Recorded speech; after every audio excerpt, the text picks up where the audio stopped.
Funding for Decibel is provided by Texas Mutual Insurance.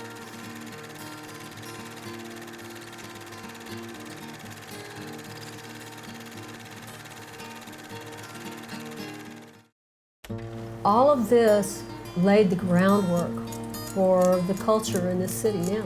When I finally folded the tent, it was pushing $50,000 a month. It's not possible unless you charge them $50 a meatloaf.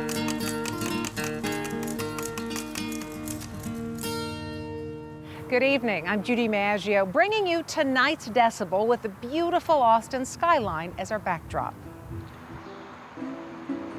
We've witnessed a massive shift in the downtown landscape with new skyscrapers springing up and some beloved businesses shutting down. Progress comes at a price, leaving some longtime Austinites wondering if the cost is too steep for the city to keep its welcoming, creative culture. Tonight on Decibel, we'll explore that question and visit some of the iconic Austin people and places keeping Austin weird. It started with musicians, and it continued with film people, food people, and it built up to tech. And even with high tech, music is still this foundation.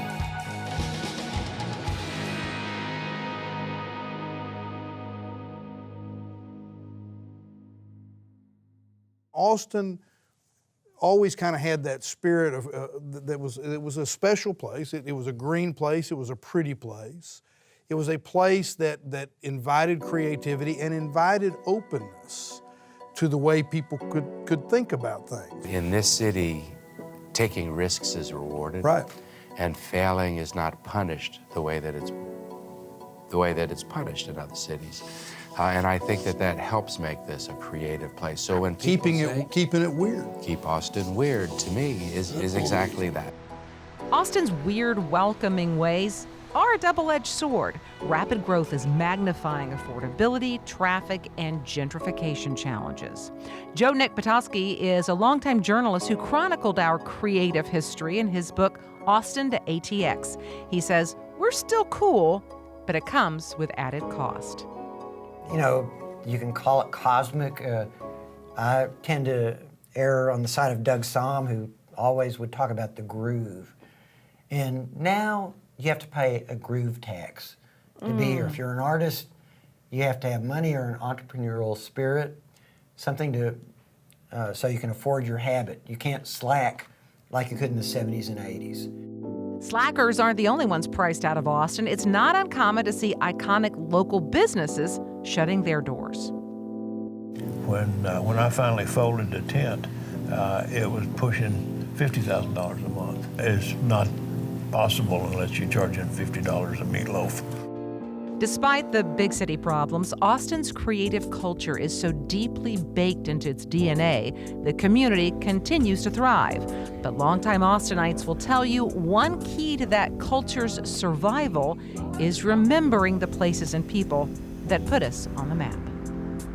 Look and see who we are in Austin because of where we've been. All of this laid the groundwork for the culture in this city now.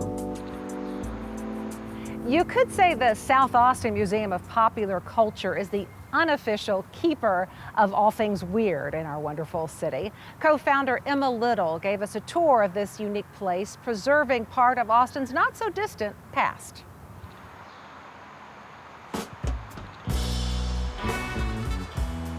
Talk about keeping Austin weird. No place symbolizes that more really than the South Austin Museum of Popular Culture. Emma Little is here with me. She is the president of the board, because this is a nonprofit, right? That's true. It is a nonprofit. So I want to first start with this, everybody sees behind me. This is the memorial wall, and when we drove up, I went, oh, there's so-and-so. You know, it's like people I knew. These are people that were, important to Texas and to Austin especially. A lot of them were performers, poets, movie makers, politicians, ne'er-do-wells, and, you name it. We have them all covered here. In this room right here, we have some of our best acquisitions. the Threadgills acquisitions, stuff that was given to us by Gilbert Shelton. And we have our first acquisition, but it's not really art. It's a genuine hair from the head of Elvis Presley. And how did the South Austin Museum of Popular Culture acquire an Elvis Presley hair, which, by the way, is right was donated to us by this person. Who was there when Elvis got his hair cut. Mm-hmm. You know, when you come here, you don't just go to the bathroom, you keep taking a tour. Yeah, every inch of our wall space is used for exhibit.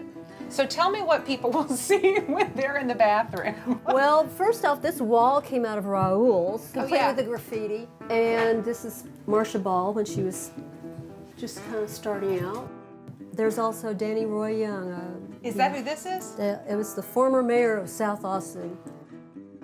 And who is this? That's Henry Gonzalez. That's one of the people who started this museum, right? Yeah, he's been in the Austin music scene for as long as I can remember, and he really was the heart and soul here.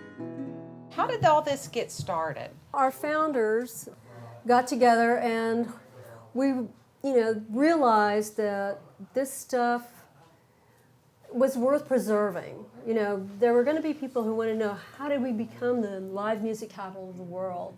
Well, the art portion of the music industry has always been really in the forefront.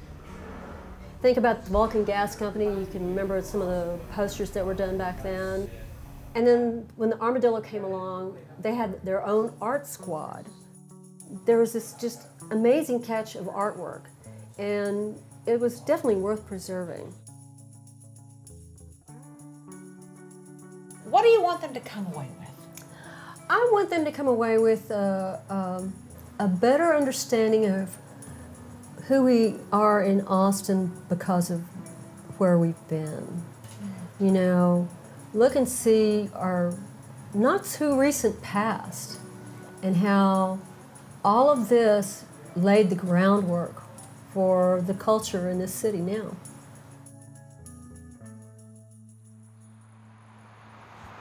You can't talk about Austin's music history without mentioning iconic Studio 6A, the former home to Austin's City Limits. Longtime executive producer Terry Lacona shared some of his favorite memories. Recorded live from Austin, Texas, it's Austin City Limits. Thank you for being with us this afternoon. Always a pleasure to come back to what used to be my home. I know. It still feels like it in so many ways. There are a few things as iconic in my mind as Studio 6A.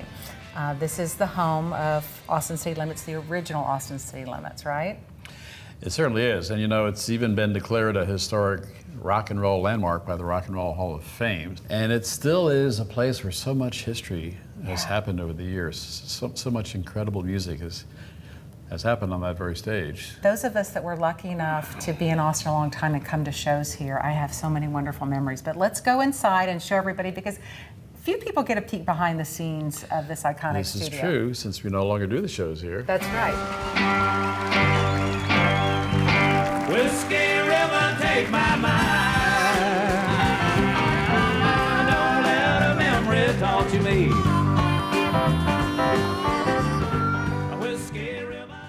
When the show started back in 1974, when Willie did the original pilot, I think we had as many as 600 or 700 people in here. The original arrangement, we had bleacher seating that went all around the stage, wrapped around the backside of the stage. Oh. Now, we did that for the first 2 to 3 years, and then realized nobody really wanted to sit in the back and stare at somebody's back of somebody's head. Yeah. We came up with the idea of having the Austin skyline as the backdrop in our 7th season, and we still do. This is the original skyline. The new one, of course, is at the Moody downtown. But because of the scale, because of just the juxtaposition of the backdrop and the audience and the cameras, it really does seem like the real deal. And it's surprising how many people, I think, even to this day, really believed that it was outside. Yeah. My first year as producer, which was season 4, so that would have been, say, 1977 or 78, was when this stage was built. But, you just stand here, you think about the people who have stood on this stage, who have poured their hearts out, played incredible guitar solos, been captured, you know, on video and carried to millions of people around the world to see. It's all happened right here from this spot. You can't stand here without getting that. I just got chills feeling. when you're talking. Yeah, it's. There is a magic in this room, and people keep using that word over and over again, and it's not a cliche. It's true. It's one of the few things about Austin that hasn't really changed in the last 45 years. I mean, the show has evolved, of course. It looks different than it did back then. But the idea behind Austin City Limits, as pure and simple as it is, has endured the test of time.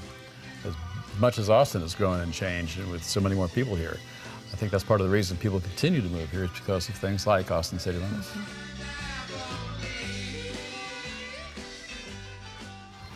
Like Austin City Limits, Threadgills was one of the first places to put Austin on the map as the live music capital of the world.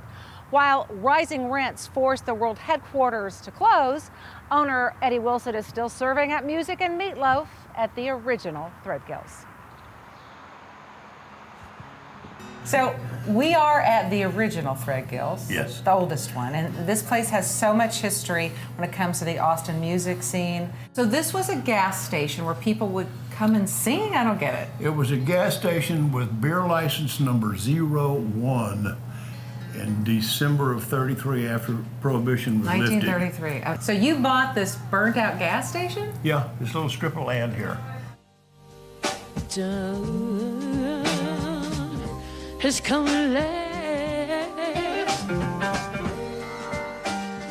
One of the famous things about Threadgills is that Janis Joplin started singing in public here on a fairly regular, irregular. And this would have been the early 60s? Yeah. So she was just a singer from Port Arthur, Texas. She wasn't just a singer from Port Arthur, Texas. Well, I mean, when she started here. She had the bells of St. Mary's in her chest, and she could rattle a room. I'm gonna use it till the day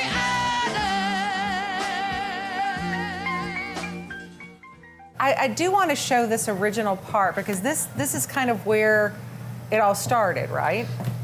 This little room was the only performance area, and so people would crowd in here, what we would say, belt buckle to buttock, and like this. If you wanted a beer or two or three, you just turned around. You hollered for it. Oh.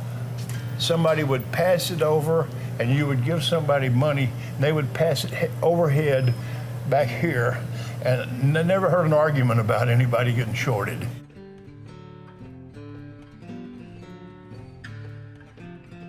What do you think drew all these musicians? I mean, Threadgills was there at the beginning.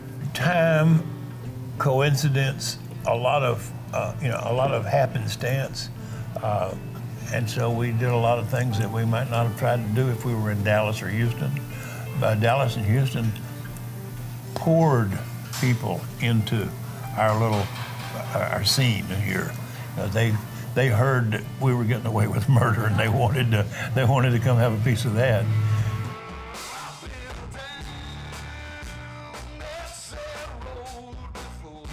So I know recently the big headline was your world headquarters at Threadgills. Why did you have to shut down? Property taxes. When I finally folded the tent, it was pushing $50,000 a month. It's not possible unless you're charging $50 a meatloaf.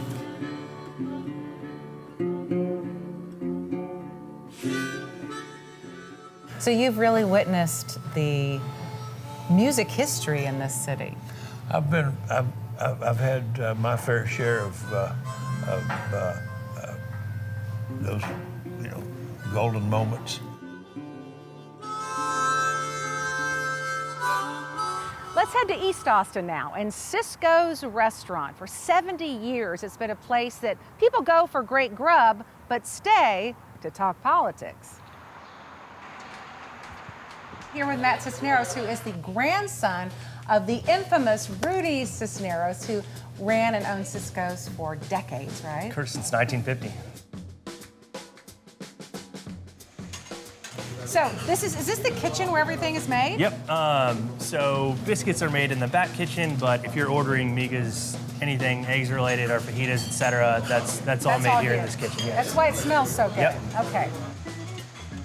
And You're good. Smelling the biscuits. You don't usually associate biscuits with a Mexican food restaurant, but that's the thing about Ciscos is that it all fits together, but it's not supposed to be there. Now, anybody who's been to Ciscos, longtime Austinites will know this is the back room. Yep. And this is where everybody would hang out and eat and have their meetings. And I want to talk about the pictures. It's Willem Dafoe. Yep. Governor Clements. Oh, Carol Keaton. Bob Bullock. He's somebody I used to see in here all the time. LBJ. Great friend of my grandfather. Lots of old stories of he and my grandfather playing poker till all hours in the morning and taking Air Force One back to DC to go hang there. And really?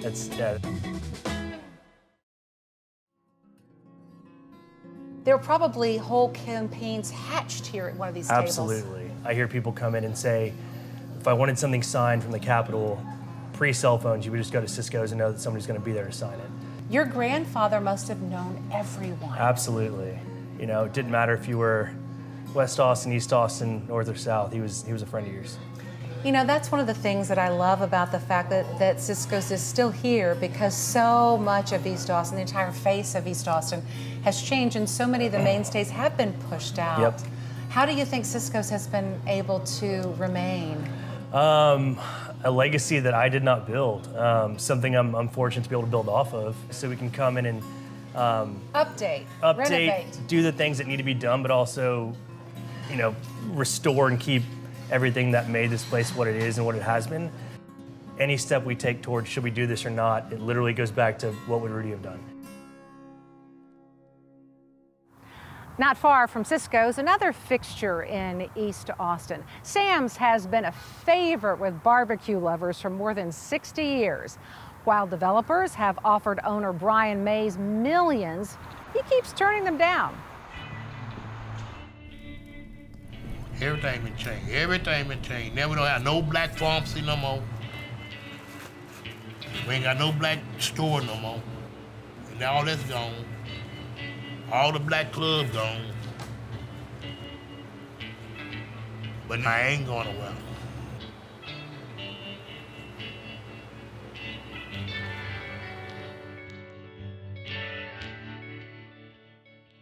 So tell me about the mural. There you go. See, that mirror here mean a whole lot to me right here. Because Martin Luther King, I didn't understand what he mean. We all came on different ships, but now we're in the same boat. See, now I understand what this mirror mean to me, and I put that mirror on my wall for that. So when you come to Austin, we all got to come together. We all come on different ships, but now we're in the same boat. We bought the business when my daddy won this in a gambling game. In a gambling game? Right, Sam's. This business was won in a gambling game. Right, Sam Barbecue. And then you bought the land. Right, afterwards. 76 afterward. It was what did you pay for it? We paid about 60,000. For this whole plot of land. This is So lot it's right two here. lots, It was old. right? It wasn't nothing like this. It wasn't nothing but a wall right here. Okay. It was just. Oh, so it ended here. It ended right here, just right here, and right there. That's it. Okay, I see. So is back here where the magic happens? Is this where the food is? So you grew up around here. Right here, right. Where did you grow up? In the projects, and then out there on Springdale. We moved up in Springdale. It was a dead end of Austin. That was a city limit sign right there. Now city limits go way back there now. But they move everything. Okay, so what's under here? Cooking rib, brisket, chicken, mutton, everything right now. So I understand that you've had offers to buy this land. So this is a couple of lots, right? This where this is and next door, right? Mm-hmm. So what have been the offers? Would you consider an offer for this property in this place? Well, I said 10 million once before. We can start at 10 million and go down, but it's gonna be hard to take me all the way down. I don't have to sell. I know they're gonna build up around me. They already built up around me. But once they give me 10 million, they do what they want to do. I done sold out. I done do what everybody else did, sold out. Everybody know we sold out a long time ago. But I'm still hanging in here. I'm hanging. They gonna get me because they want this property. If they want this property, they gonna buy it. But I'm not gonna give it away.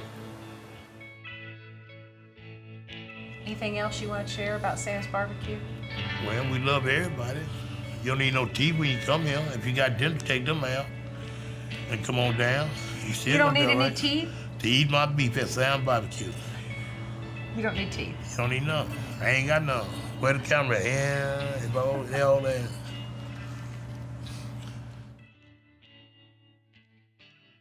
Wilhelmina Delco is 90 years old and going full steam ahead. The city's first African-American elected to public office is still an advocate and activist. We talked to her about Austin's ever-present racial divide.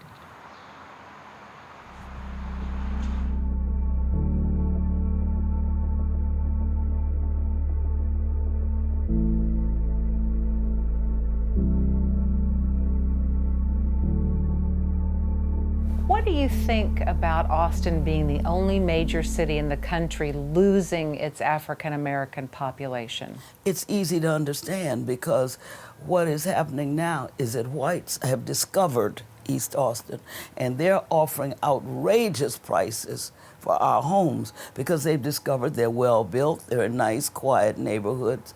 And what is happening is that the amount of taxes you pay depend upon the value of the last piece of property sold, which means that they're driving young blacks out. My daughters, none of them live in East Austin because they cannot afford the taxes. Talk about your experience in political office because you were the first African-American public office holder. Actually, when I ran for the school board, I wasn't thinking of it as a political position.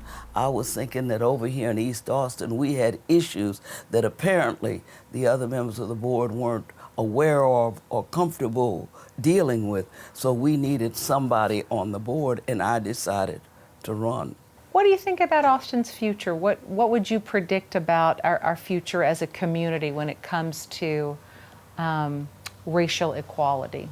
I don't think we're ever going to be exactly equal in each other's sights, because I think that you grow up with stereotypical images that you have of people, and if you find somebody that you like in that group, you make them an exception. You don't make them an example of what the whole group is like. But I think the intermingling, the sharing of resources, the sharing of facilities, the benefits of having our kids in school together is going to make a difference in the political figure. It softens the structure of segregation, particularly now since whites have no doubt about moving over here. There was a time you couldn't get them to cross the street, and now very comfortable in living over here. And I think that's a good thing for Austin.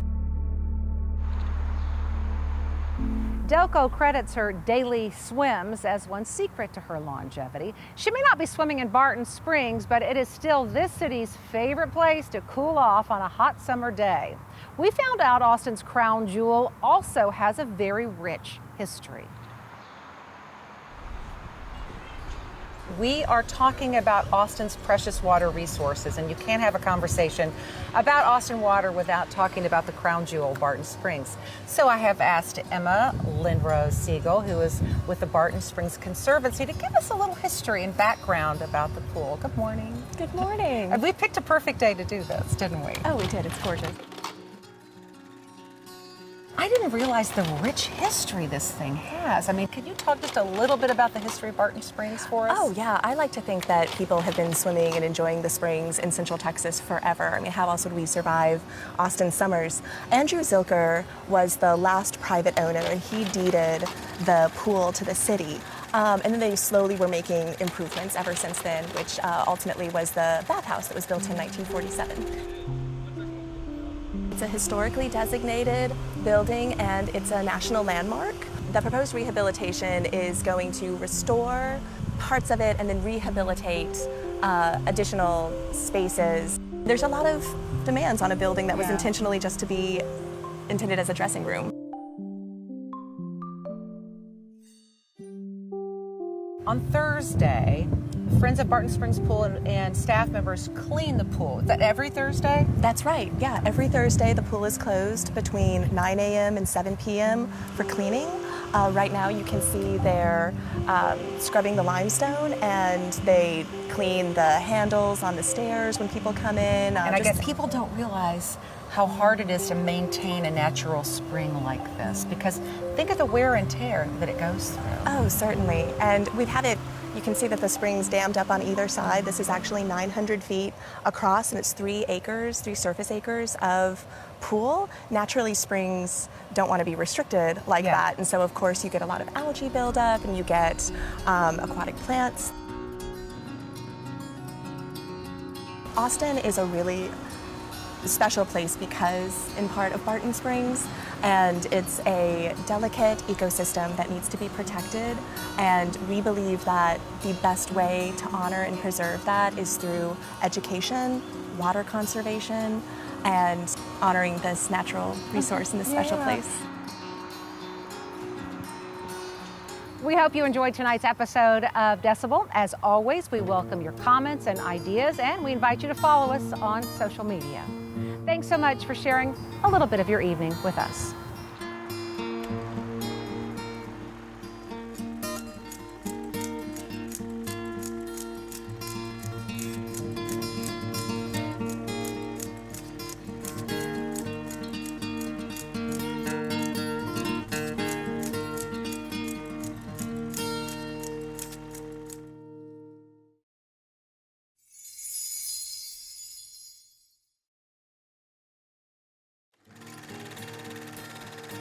Funding for Decibel is provided by Texas Mutual Insurance.